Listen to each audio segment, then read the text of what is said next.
Lieutenant John Martinez stared at the view screen, his eyes wide as the strange object tumbled slowly through space at the edge of Neptune's orbit. It was unlike anything humans had ever built, sleek, metallic, with strange symbols etched across its surface. "Run the scan again," he ordered, voice steady despite his racing heart. The crew of the research vessel Pacific Explorer moved with practiced efficiency. "Sir, it's definitely artificial, and definitely not ours," Communications Officer Cape Rodriguez confirmed. "And it's transmitting." The signal spread across Earth within hours. An alien probe, undeniably intelligent in origin, had arrived in our solar system. World leaders convened emergency sessions while civilians alternated between celebration and panic. Humanity was not alone. Within a week, the probe began broadcasting images. Strange beings with elongated bodies and shimmering scales introduced themselves as the Silurian Confederation, an alliance of spacefaring species who had been observing Earth for decades. "We need a unified response," General Frank O'Connor argued in the hastily assembled United Nations Security Council meeting. "Every nation with military capability needs to contribute to a single defense force." President Ellen Chen nodded. "I agree. This is bigger than national interests. We need the United Earth Defense Force, and we need it immediately." Dr. Lisa Campbell watched the announcement from her weapons research lab in Colorado. As one of Earth's leading experts on advanced weapons systems, she knew she would be called upon soon. When her secure line rang 30 minutes later, she wasn't surprised. "Dr. Campbell, we need you in Washington tomorrow morning." General O'Connor's voice was clipped. At the Pentagon, Lisa found herself in a room with military leaders from a dozen countries.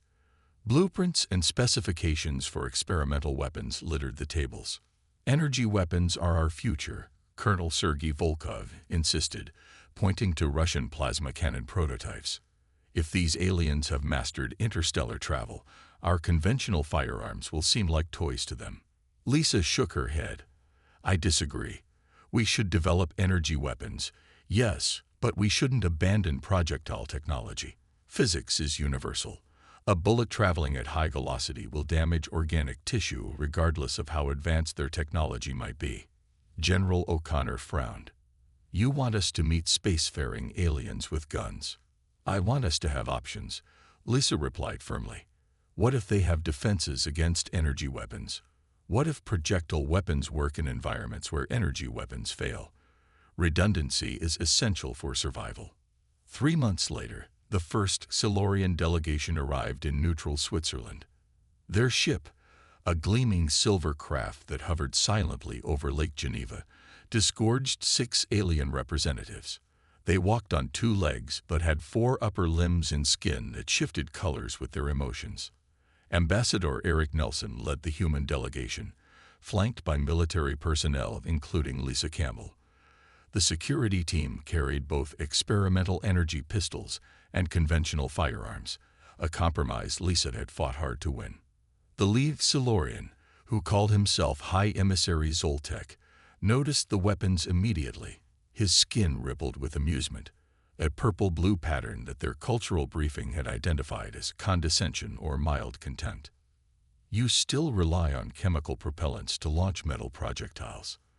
Zoltek asked, his translation device rendering his complex clicking language into English. "Most species abandon such primitive weapons once they discover basic particle physics." Lisa felt her face flush, but kept her expression neutral. "We value tradition alongside innovation," she said carefully. Another Silurian, smaller with green-tinted scales, leaned toward Zoltek. "They are young as a species, High Emissary. Their first orbital flight was barely a century ago." "Indeed," Zoltek replied, not bothering to lower his voice. "Let us hope they learn quickly. The Galactic Council has little patience for primitives who cling to outdated technologies." Ambassador Nelson smoothly redirected the conversation, but Lisa couldn't shake the memory of the alien's dismissive reaction. As the diplomatic meeting continued, one thing became clear. The Silurians, and by extension the mysterious Galactic Council they served, saw humans as technological infants, barely worth serious consideration. They had laughed at human guns. Lisa wondered if they would always find humanity so amusing. 3 weeks after the initial meeting in Switzerland, the official invitation arrived. The Silurian diplomatic vessel transmitted the message directly to the United Nations headquarters in New York. The Galactic Council extends an invitation to Species 9127b, self-designated humans, to present their case for observer status within the council chambers. Ambassador Nelson read aloud to the assembled UEDF leadership. A delegation of no more than 10 representatives may travel aboard the designated transport vessel. General O'Connor leaned forward. This is what we've been waiting for. A chance to see their home territory, to learn more about their technologies, and a chance for them to evaluate us more thoroughly. Dr. Lisa Campbell added, "This isn't just a diplomatic opportunity. It's an intelligence-gathering mission." After 3 days of heated debate, the Earth delegation was selected. Captain Samuel Wright, a decorated naval officer with diplomatic training, would lead the mission. Dr. Campbell would serve as both scientific advisor and security consultant, bringing 3 members of her specialized security team. The night before departure, Sam found Lisa in the observation lounge of the orbital station, staring at the Silurian ship docked nearby. "Can't sleep?" he asked, floating toward her in the low-gravity section. Lisa shook her head. "I've been reviewing everything we know about their technology. Sam, we're outmatched by centuries, maybe millennia. And yet they seem almost careless in how they share information. You think it's deliberate. I think they don't view us as a threat," she said. "Did you notice how their security protocols changed when they realized we still use projectile weapons?" They actually seemed amused. Sam nodded slowly. The briefing mentioned their entire civilization uses directed energy and gravitic weapons exclusively. "Exactly. And that's why I insisted our security team bring both." Lisa tapped the case floating beside her. Modified M7 pistols with smart ammunition alongside the new particle beam weapons. 2 days later, the Earth delegation boarded the Silurian vessel. Their quarters were comfortable but clearly designed for non-human physiology. The journey would take 6 days to reach what the Silurians called the Central Nexus, home of the Galactic Council. On the 3rd day, their Silurian guide, junior emissary Vrental, invited the humans to a cultural exchange. The council consists of 17 spacefaring civilizations, Vrental explained, displaying holographic images of bizarre alien forms. Some, like the Heptaxi, evolved from aquatic creatures. Others, like the Voraxian Empire, developed on high-gravity worlds. "And where do humans fit into this spectrum?" asked Diane Foster, the delegation's anthropologist. Vrental's scales flickered yellow. "Uncertainty. Your species is unusual. You evolved rapidly and developed spaceflight, while still using fossil fuels and projectile weapons. Some council members find this concerning." "Concerning how?" Sam asked carefully. "Most species abandon warfare before achieving interstellar capability," Vrental replied. "Humans appear predisposed to conflict resolution through force." Lisa caught Sam's eye. They'd suspected the council might view humanity as potentially dangerous. "We've made great progress toward peace," Sam said diplomatically. "Our unified defense force exists primarily for protection, not aggression." Vrental's scales shifted to blue. "Skepticism. Yet you insisted on bringing primitive firearms aboard this vessel, despite our assurances of safety." "We value self-reliance," Lisa said. "It's a cultural characteristic." Later, in the privacy of their quarters, Sam called a meeting of the human delegation. "They're evaluating everything about us," he said quietly, "and I don't think we're making a favorable impression." "Maybe we're not supposed to," Lisa suggested. "What if this whole invitation is just to confirm their preconceptions? To prove humans aren't ready?" "Then we'll have to change their minds," Sam replied, determination in his voice. "One way or another, We're going to show the Galactic Council exactly what humans are capable of. The massive council station appeared in the viewport like a metal flower blooming against the darkness of space, constructed of shimmering alloys that Earth scientists couldn't identify. It rotated slowly, creating artificial gravity for its thousands of inhabitants. Main Council Station, Harmony of Stars, Vrental announced as their ship approached, home to the 17-member species and diplomatic outposts for 42 observer civilizations. Captain Wright and Dr. Campbell stood side by side, both trying to maintain professional composure despite their awe. The station dwarfed anything humans had built, stretching nearly 20 kilometers from end to end. Prepare for security protocols, Vrental instructed. All weapons will be subjected to energy dampening fields before entry. Lisa frowned. Energy dampening. A safety measure, the alien explained. All directed energy weapons are rendered inert within council chambers. Only ceremonial or diplomatic security forces are permitted minimal defensive capabilities. Lisa exchanged glances with Sergeant Ryan Butler, her security team leader. This explained why the Xilorians hadn't objected to their firearms. They assumed such primitive weapons posed no threat compared to their energy-based technology. "We understand," Sam replied smoothly. "We'll comply with all security measures." The docking procedure took nearly an hour.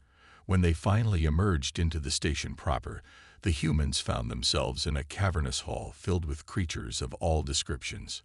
Some floated in anti-gravity harnesses, others slithered across specially designed pathways, and many walked on various numbers of limbs. Their Xilorian guide led them through crowded corridors to a series of rooms assigned to the human delegation. The accommodations were luxurious, but designed with multiple species in mind, resulting in furniture that was sometimes puzzling in purpose. "The formal introduction to the council occurs tomorrow," Vrental informed them. "Rest and prepare. First impressions are critically important." After he departed, Sam called the delegation together. "Remember our mission objectives," he reminded everyone. "We're here to observe, learn, and present Earth as a responsible, emerging spacefaring civilization." Lisa added, "Security team, standard protocols apply. Particle weapons remain secured unless absolutely necessary. Standard firearms only if we face immediate threat." The next morning, they entered the council chamber, a vast amphitheater with 17 raised platforms arranged in a semicircle. Each platform held representatives of a member species. Below them, dozens of observer species occupied smaller stations. As the humans were announced, Lisa noticed the reaction from several council members, particularly a large reptilian creature on the highest platform, who made a sound that needed no translation. It was unmistakably a laugh. "The human delegation approaches," announced a floating crystalline entity serving as moderator. "Species 9127b, Emergent Technological Civilization, seeks observation status." The reptilian creature spoke, its voice translated through their communication devices. "I am Jivax, High Commander of the Voraxian Empire. I note with interest that your security personnel carry primitive chemical propellant weapons. Did your energy weapons malfunction on the journey?" Murmurs and translated chuckles rippled through the chamber. Captain Wright stepped forward. "High Commander, we bring diverse technologies as a matter of practical redundancy. Humans value having multiple solutions to potential problems." Jivax's scales rippled in what appeared to be amusement. "Including weapons that have been obsolete across the galaxy for 12,000 cycles. Fascinating cultural choice." Dr. Campbell felt her cheeks flush, but maintained her composure. The Voraxians' mockery was clearly intended to establish dominance in front of the other council members. After the formal introductions concluded, the human delegation was escorted to an observation area while the council discussed their petition in private. Through translucent barriers, they could see the animated discussions among the various species. "They're voting against us," whispered Diane, watching the body language of several council members. "No," Sam replied quietly. "They're divided. Look at the Xilorian representatives. They're arguing in our favor." Lisa wasn't watching the council. Her attention had fixed on several Voraxian security officers speaking with uniformed individuals from other species. Their body language suggested secrecy, coordination. Years of security work had taught her to recognize the signs of an operation being planned. "Sam," she said softly, "I think we may have a problem." The diplomatic reception following the council session was held in a vast garden dome beneath artificial sunlight. Exotic plants from dozens of worlds created winding paths where delegates mingled, sampling refreshments and engaging in careful conversation. Captain Wright moved expertly through the crowd, speaking with representatives from various species, while Dr. Campbell kept a watchful eye on their surroundings. Her security team, Sergeant Butler, Corporal Amy Wilson, and Private Joe Garcia, maintained casual positions around the room. "The Voraxians have been watching us all evening," Lisa murmured when Sam paused near her position. "Their security detail has doubled since we arrived." "I've noticed," Sam replied, smiling and nodding at a passing delegate. "The Heptaxi ambassador just warned me that High Commander Jivax has a reputation for eliminating potential rivals before they gain influence." Lisa's hand instinctively moved toward her holstered M7 pistol. "We're hardly rivals to a species that's been spacefaring for thousands of years. Apparently, 3 council members have already approached the Xilorians about establishing trade agreements with Earth," Sam explained. "That's enough to make the Voraxians nervous." Before Lisa could respond, the lights throughout the garden dome flickered and dimmed. A moment later, a high-pitched whine filled the air, causing several delegates to cover their hearing organs in pain. Lisa recognized the sound immediately. Energy dampening field. "Sam, get down." The attack came from multiple directions at once. Figures in unmarked black armor surged into the reception area, wielding weapons that resembled clubs rather than the expected energy weapons. The security forces stationed at the entrances collapsed as if struck by invisible forces. "They're using sonic weapons," Lisa shouted to her team as she pulled Sam behind a massive potted plant. "Standard firearms only. Energy weapons are useless." Across the room, Sergeant Butler had already drawn his pistol and taken a defensive position. Private Garcia was helping several alien diplomats into cover, while Corporal Wilson moved to secure their flank. "This is Sergeant Butler," his voice came through Lisa's earpiece. "I count 12 hostiles, using non-lethal sonic weapons against security, but they have lethal options on their belts." The attackers moved with practiced efficiency, clearly targeting specific delegates. When the Council's security forces attempted to respond with their energy weapons, nothing happened. The dampening field had rendered them useless. "Mercenaries," Sam observed. "Professional ones." Lisa nodded, drawing her pistol, and they expected everyone to be using energy weapons. She tapped her comm. "Team, defensive fire only. Aim for extremities. We need to incapacitate, not kill." The crack of gunfire, a sound not heard in council space for millennia, echoed through the garden dome. Several attackers dropped immediately, clutching wounded limbs in surprise.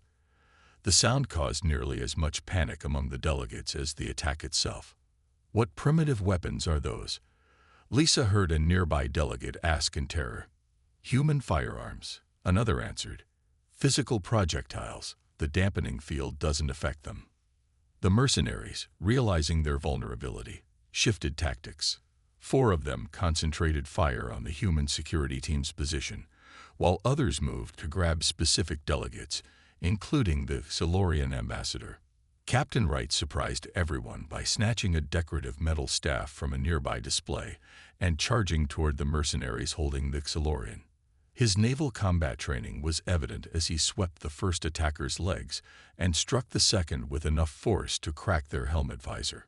On the other side of the room, Corporal Wilson had climbed to an elevated position and was picking off attackers with careful shots to shoulders and legs.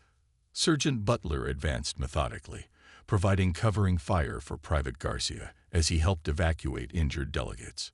Lisa moved forward, her gun trained on a mercenary who held some sort of blade against a crystalline delegate. "Drop it," she ordered, knowing the universal translator would convey her meaning if not her exact words. The mercenary hesitated, clearly surprised by the effectiveness of the human response. That moment of hesitation was enough. Lisa's shot struck his weapon hand, causing him to drop the blade. Throughout the garden dome, council delegates watched in astonishment as the supposedly primitive humans systematically neutralized an attack that had bypassed all of their advanced security measures. The council emergency session convened 3 hours after the attack. Unlike the formal chamber, this meeting took place in a secure bunker deep within the station. Council representatives sat in a simple circle, many still showing signs of distress from the violence they had witnessed. Captain Wright and Dr. Campbell stood at the center of the circle, surrounded by aliens whose attitudes had noticeably shifted since their first meeting. "The Council recognizes the human delegation," announced the crystalline moderator, its voice subdued. "We extend our gratitude for your intervention during today's security breach." High Commander Javax was conspicuously absent. In his place, a younger Voraxian representative shifted uncomfortably when attention turned to him. 17 delegates would have been killed or kidnapped without your actions, the Xylorian ambassador stated, his scales shimmering with gold gratitude patterns. "Including myself. The Council owes you a debt." Sam nodded respectfully. "We acted as any responsible species would. The safety of peaceful diplomats must be guaranteed for civilization to function." A large gelatinous being pulsed with lights that the translator rendered as speech. "What intrigues us is how you maintained defensive capability when all our weapons were neutralized. The energy dampening field disabled every advanced weapon system." Lisa stepped forward. "That's precisely why we maintain what you call primitive technology. Physical projectile weapons operate on mechanical principles unaffected by energy dampening." She produced one of her team's pistols, carefully keeping it pointed downward. "This uses a controlled chemical explosion to propel a metal projectile. No electronics, no energy signatures to disrupt." The council members murmured among themselves. Lisa could see the paradigm shift happening in real time. What they had mocked as primitive was suddenly being reconsidered as ingeniously resilient. "The investigation has confirmed what many suspected," the heptaxi representative announced, its tentacles rippling. "The mercenaries were hired through intermediaries linked to the Voraxian Military Intelligence Service." Gasps and translated expressions of outrage filled the room. The young Voraxian representative shrank in his seat. We apologize for this breach of council law," he managed finally. "High Commander Javax has been relieved of duty pending investigation." "What was their objective?" Sam asked. The Xylorian ambassador's scales darkened. "To eliminate delegates supportive of human inclusion in galactic affairs, while making the attack appear random. The dampening field technology was stolen from our research division. They specifically targeted species who had expressed interest in Earth trade agreements," added another council member, a winged being with iridescent feathers. "The Voraxians feared your industrial potential and adaptability." Lisa caught Sam's eye. Their earlier conversation had been accurate. They had become unwitting rivals to an established power simply by existing. "The council must now address a significant revelation," the moderator announced. "For 12,000 cycles, we have standardized on energy-based defensive systems. This incident has exposed a critical vulnerability that humans, by maintaining technological diversity, avoided." A tall, spindly alien with multiple eyes stepped into the center of the circle. "I am Chief Scientist Klenar of the Council's Security Directorate. Dr. Campbell, would you be willing to provide technical specifications of your projectile weapon systems for analysis?" Lisa hesitated, looking to Sam. Earth's firearms technology was hardly a secret, but giving away military capabilities required careful consideration. Sam nodded slightly. "We would be open to a controlled technology exchange that benefits both our security interests." "Most impressive," murmured the heptaxi representative. "Not only do they possess technological resilience, but they understand diplomatic leverage." The crystalline moderator glowed more brightly. "The humans have demonstrated both defense capability and wisdom. This council must reconsider their petition for observer status in light of these developments. As the meeting continued, Lissa noticed representatives from various species casting appraising looks at the human delegation. Where there had been condescension and amusement, there was now respect, and in some cases, a hint of fear. What had begun as mockery of human primitive weapons had transformed into a newfound appreciation for Earth's practical approach to technology and security. The meeting room aboard the station's diplomatic wing buzzed with activity as representatives from 7 council species gathered around displays showing Earth weapon designs. 2 weeks had passed since the attack, and the humans had become the most sought-after delegation on the station. These modifications allow for accuracy at ranges exceeding 500 meters while maintaining functionality in vacuum environments, asked Chief Scientist Klenar, manipulating a holographic image of a specialized rifle. Dr. Lisa Campbell nodded. Our Space Marines developed these designs for operations in variable gravity and atmospheric conditions. The firing mechanism is completely mechanical, with no electronic components vulnerable to energy disruption. The Silurian military attaché, Commander Zelnar, studied the designs with intense focus. Remarkable engineering. Simple in principle, yet refined through centuries of development. Across the station, Captain Samuel Wright was engaged in his 4th diplomatic meeting of the day. This time, he sat across from representatives of the Heptaxi Confederation, their tentacles gently undulating as they discussed potential alliance terms. Our worlds possess rare mineral resources that Earth currently lacks, the lead Heptaxi negotiator explained. In exchange, we seek human military advisors and joint defense protocols. Sam kept his expression neutral despite his surprise. Just weeks ago, the Heptaxi had supported the Varaxian position that humans were too primitive for meaningful alliance. Now they were practically begging for military cooperation. Earth is still establishing its galactic relationships, Sam replied carefully. We're interested in fair exchange of resources and knowledge, but we're cautious about military entanglements. The Heptaxi's translator conveyed something like disappointment. The Varaxian Empire has expanded its fleet movements near our outer colonies, after witnessing human tactical adaptability. We had hoped. Sam leaned forward. I didn't say we were unwilling to discuss security cooperation, only that we must proceed thoughtfully. In yet another section of the station, Sergeant Butler led a demonstration for a mixed group of Council security forces. Using training versions of Earth firearms, he showed alien officers proper stance, trigger discipline, and maintenance procedures. Remember, Butler explained as his students awkwardly held the unfamiliar weapons, these don't require power cells or energy alignment. Regular cleaning and mechanical maintenance are all that's needed for reliable operation. A Silurian security officer successfully hit the target with 3 consecutive shots, earning appreciative clicks and whistles from the others. This technology could have saved many lives during the Ceti Rebellion, commented a senior security director. Energy-dampening tactics rendered our forces defenseless. The station's central promenade had become the site of informal gatherings where humans shared meals with various species. Corporal Wilson found herself explaining human military history to fascinated aliens. You mean your species continued developing projectile weapons even after discovering directed energy technology? Asked a scholarly Nephilim with translucent skin. We believe in maintaining multiple capabilities, Wilson explained. Energy weapons have advantages in certain situations, but projectile weapons remained reliable under more conditions. That evening, the human delegation gathered in their quarters to compare notes. The room had been swept for surveillance devices, allowing them to speak freely. It's remarkable how quickly their attitude has changed, Sam observed. We've received alliance proposals from 9 species in the past week alone. Lisa nodded.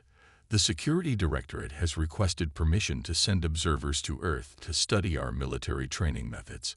They're particularly interested in our adaptability. And the Varaxians? Asked Private Garcia. Sam's expression darkened. Their new commander has issued a formal apology, but our intelligence suggests they're deeply embarrassed by the incident. They've withdrawn from 3 upcoming council sessions. We should remain vigilant, Lisa warned. Embarrassment can be a powerful motivator for retaliation. A chime indicated an incoming message. It was from the council moderator, an invitation for Earth to present its formal case for observer status the following day. "This is happening faster than expected," Sam said, scanning the message. "They fast-tracked our application. According to protocol, this should have taken months." The council chamber gleamed under ceremonial lighting as all 17 senior council representatives assembled in full diplomatic regalia. Thousands of observers from across the galaxy filled the viewing galleries, an unprecedented attendance for what would normally be a routine procedural vote. Captain Samuel Wright stood at the center of the chamber, dressed in the formal blue uniform of the United Earth Defense Force.